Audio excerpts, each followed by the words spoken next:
Scratchy Friends, Carrie here. Today we are making a mermaid themed pocket letter. I'm cutting this paper 3.5 inches long by 2.5 inches wide. I'm going to cut 8 pieces of this mermaid paper, and then I'm going to take this from the roll of paper I got at Hobby Lobby on clearance, this little mermaid scale print, and I'm going to cut it the same thing, 3.5 inches long by 2.5 inches wide. And I will cut myself 8 of those as well.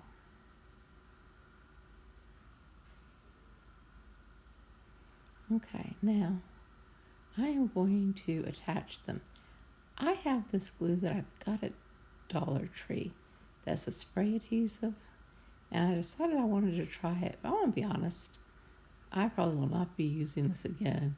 It didn't, I thought it would mist, and it didn't. It kind of made, well, you can see little puddles that I then had to smooth out with my hand, which then got glue all over my hand. But it's the adhesive I had out, so I just committed to it and went ahead and added in all my little pieces. And I'm doing this, well, for one thing, the mermaid scale paper is really too thin. It's a paperweight, like wrapping paperweight. So I wouldn't want to do that. And I don't like just plain white cards for the back of my pocket letters anyway. Now I'm going to make a shaker for the middle pocket, which is why I'm only doing 8 of these. And now I just evened it up where I didn't get it exactly perfectly matched. Okay, when I get done with this, I'm going to take this Distressed Oxide ink in Broken China, and I'm going to come around all of the edges. This will help hide any pieces that are not aligned perfectly. Okay, once I get all of these edges done with the Distress ink, I am going to start working on the rest of the pocket letter. Off camera, I used my die cutting machine and some dies, some mermaid dies, and I cut all those out along with the shells. And here they are, just kind of positioned on the paper. Now I took these in. What happens is I cut them out twice, once out of the skin tone paper and then out of the glitter paper, and then I fussy cut the glitter pieces that I'm going to add. Now on these mermaids, I realized there was no way I was going to fussy cut those little bra pieces, and I found some pretty flat backs that I thought went well to make the bras. And then I have some little sea creatures that I also die cut and colored and are ready to go. Now the middle pocket, we are going to make a shaker. And what I have here is a piece of acetate, and then I cut a frame using some framelit dies, and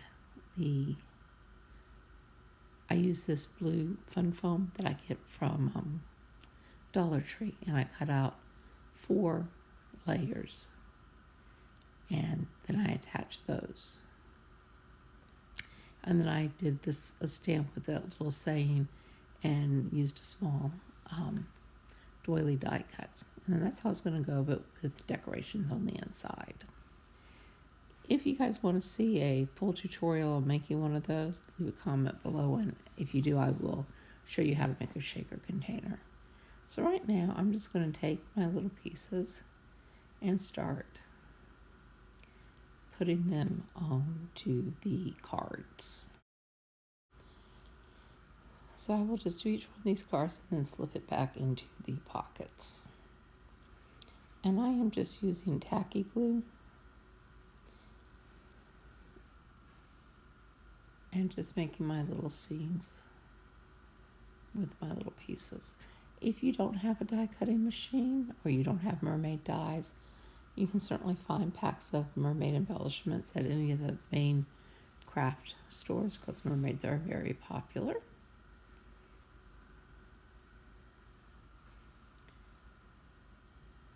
But I just happened to have this set of dies and I decided to use them. And I think they came out really cute.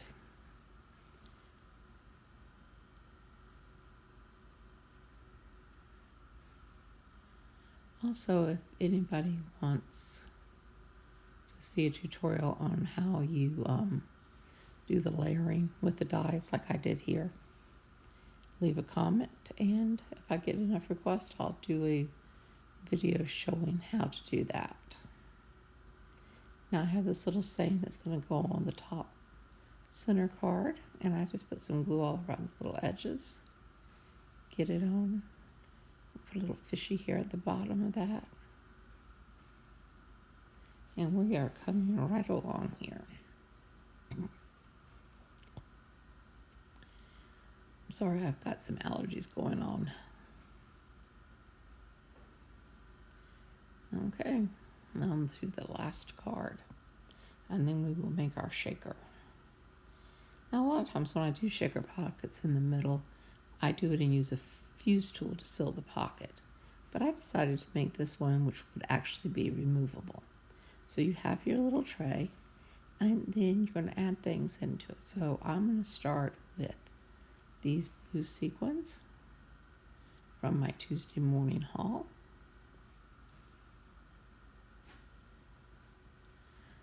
I kind of wish that I had had some shell-shaped sequins, but I didn't have any in my stash. So I'm using what I have. And now I'm going to take some of these white beads, and I'm going to take some of these little green beads. Those little green ones, actually, those are from the Dollar Tree. And then I have some micro beads. I'm going to take this in this bright blue and sprinkle some in, and then the light blue. And then I'm going to add in some clear. Micro beads are what gives shakers their nice little rattle, really. Now I'm taking the tacky glue and going all along the edges. And you want to make sure you get glue everywhere on the edge. And then carefully line it up, press it down. Make sure it is even. And then you have your little shaker, which will go in the middle pocket. And then my recipient can remove it if she wants and use it as an embellishment on a card. And now there is the back. And it looks nice since I don't have plain white paper. And I have a few little things ready to go in. Well, first I'm going to do the washi tape. So I have this turtle washi tape. And you put it down, lining it up with the edges. And then if you have a ruler, you take it and you hold it right there, and it tears a nice, neat edge. Then I come to do the back side,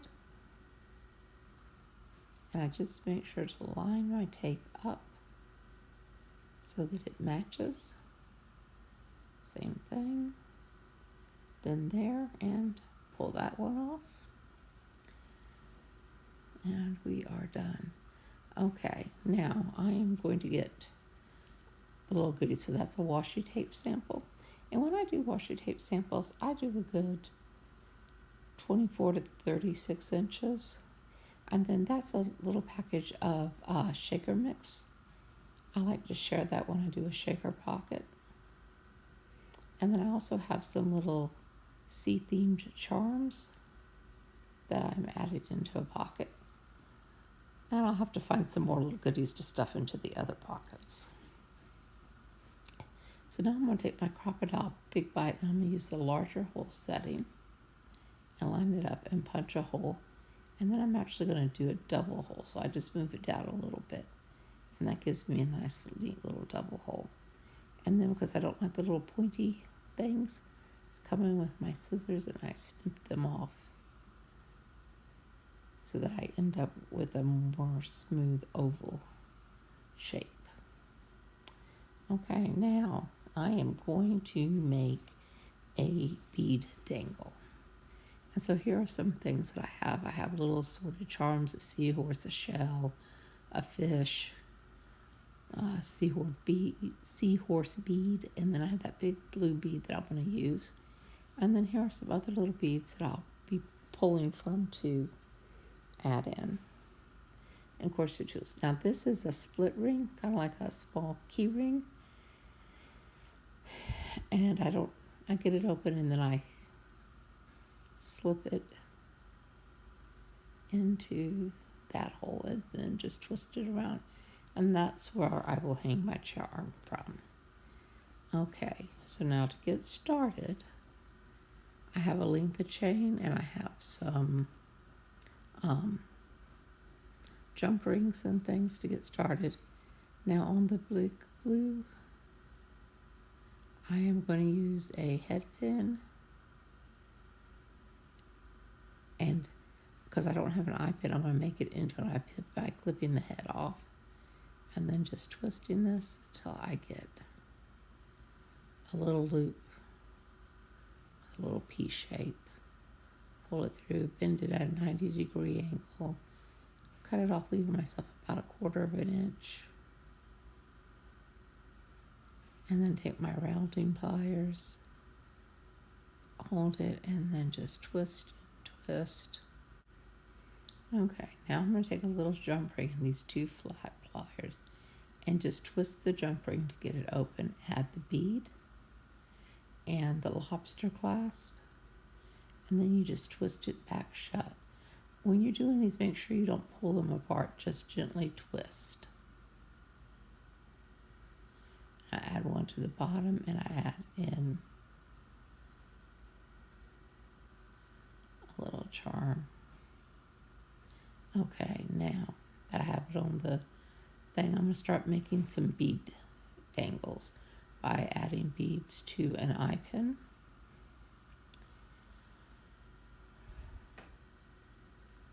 And then once I have it where I like it, which this one I'm going to do a few pearls. Okay. And I added in some little blue beads in between my pearls. Okay. So there we go again with the bend it to a 90-degree angle. Remove the excess. Use your round nose pliers and twist it over, kind of making a little P shape until it closes. Okay, and then again opening another jump ring and adding on the little dangle. And now I'm going to do my seahorse bead.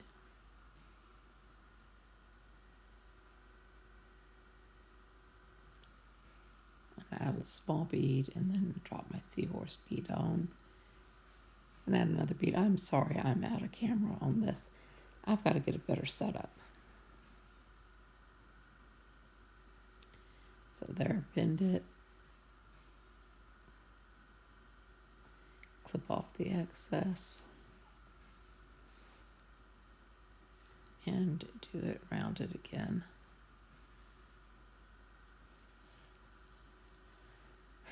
And then this one, I will take a jump ring and I'm going to attach this to the very bottom of the chain.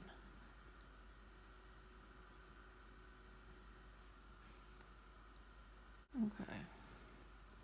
I'm going to do a couple more of these and then I will finish the rest of my dangles off camera and then show you how everything looks when I come back. Okay, so here is my finished charm.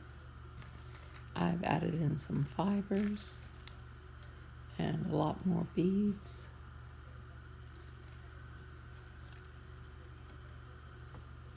And my is around 6 inches long, is what I did for this dangle. I have all little things on there, these little bead dangles or charms. Okay. And now I am going to attach it to the pocket letter with the little ring that I had put in up at the top.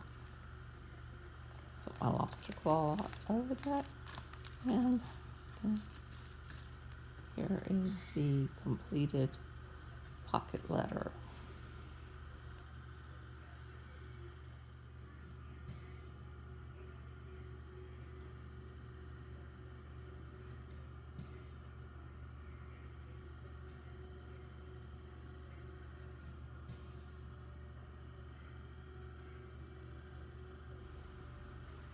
Thank you for stopping by.